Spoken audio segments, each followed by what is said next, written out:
Gosh la bien famille, j'espère que vous allez tous très bien. Aujourd'hui on se retrouve pour parler de Demon Slayer.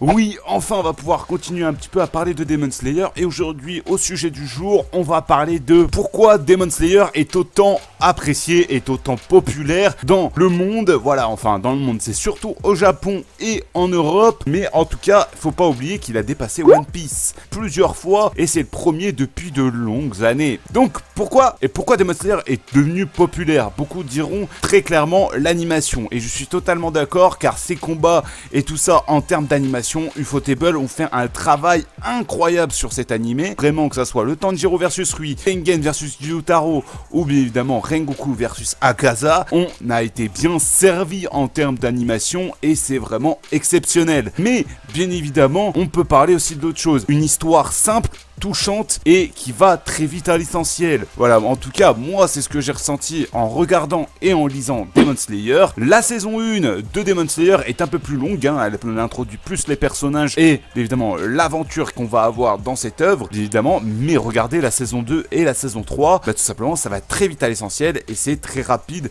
d'exécution. On passe d'un point A à un point B très rapidement et c'est très propre. Et pareil pour le manga ça va très vite. Le tome 1, vous arrivez au Rokudaiki et vous avez déjà fini l'entraînement. Donc c'est très propre. On part sur quelque chose quand même qui est vraiment très rapide, qui va à l'essentiel et c'est pas un manga qui a voulu durer sur le succès. Demon Slayer, ça se finit en 23 tomes et c'est un succès mondial. Les chiffres sont incroyables et chaque nouvelle saison par rapport à cette œuvre fait un carton au Japon et même en Europe. Regardez par rapport tout simplement au Train de l'Infini, la hype sur le Train de l'Infini, tout le monde était dans les salles de cinéma. Ouais, c'est pas faux. Bien évidemment habillé ou déguisé dans l'univers de Demon Slayer, c'est incroyable. Tout simplement avec le premier épisode de la saison 3 au cinéma, moi je peux vous le dire, je suis allé à cette avant-première de cet épisode, il y avait full au cinéma, on était blindés. Et je peux vous dire que c'est très rare qu'un animé fasse ça. Les seuls que j'ai vu réaliser cet exploit, ça reste Naruto, One Piece, et évidemment Dragon Ball. Évidemment Demon Slayer, ça a eu un succès juste avec une saison qui à la base ne va même pas à l'essentiel très rapidement, ça dure 26 épisodes, les tenues traditionnelles et aussi il faut se dire les termes, les combats à l'épée.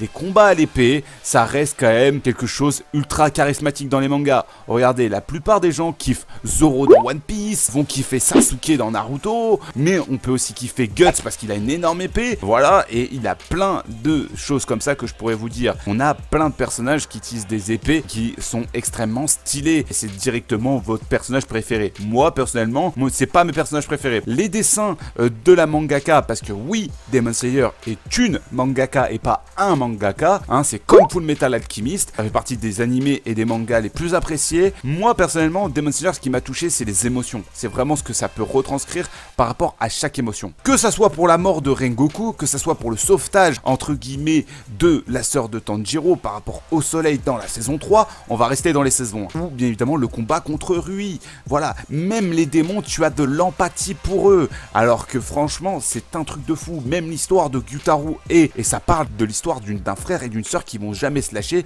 qui ont connu les galères ensemble et qui vont rester ensemble et unis. L'histoire, elle est banale, hein. Vraiment, faut se dire les termes. L'histoire, elle est classique de chez classique, mais c'est une histoire qui marche et qui va à l'essentiel. On n'est pas là pour faire quelque chose de long, d'extensible. Là, on va à l'essentiel et l'histoire se finit au bout du 23e tome. Et ça, beaucoup de mangas ne font pas ça. Ils voient que leur manga pète un coup et du coup, ils vont directement continuer jusqu'à tout simplement le manga ait moins de popularité. Moi, je préfère bien un manga qui soit court, intense, mais qui t'apprenne beaucoup de valeur, qui te montre beaucoup de choses, que plutôt un manga dur sur le long terme. Donc maintenant, voilà pourquoi pour moi, simplement, Demon Slayer est tout simplement un succès est incroyable et qui mérite son succès. Bien évidemment, l'animation est présente, c'est ce qui l'a rendu encore plus populaire. Faut pas dénigrer le manga que moi je trouve très propre également. Certes, ce n'est pas des dessins à la Berserk, ce n'est pas des dessins à la Naruto, mais ça reste des très beaux dessins et faut aimer ce trait. Après, chacun aime le trait qu'il veut. Mais moi, j'ai vraiment apprécié. Ah d'accord, ok, bah, très bien, ok. En tout cas, voilà, vous avez mon avis global sur ça et j'espère que ça vous a plu. Donc, n'hésitez pas à mettre un maximum de et pouces bleus si vous voulez plus de vidéos dans ce style. Évidemment, de vous abonner en activant la petite cloche.